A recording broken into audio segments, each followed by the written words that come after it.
Good morning, Faith O'Clock. My name is Naomi Khumalo and I'm in grade 5. Today's scripture comes from Psalm 121, verse 1 to 4.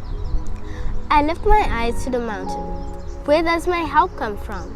My help comes from the Lord, the creator of the heavens and the earth. He will not let your foot slip. He who watches over you will not slumber.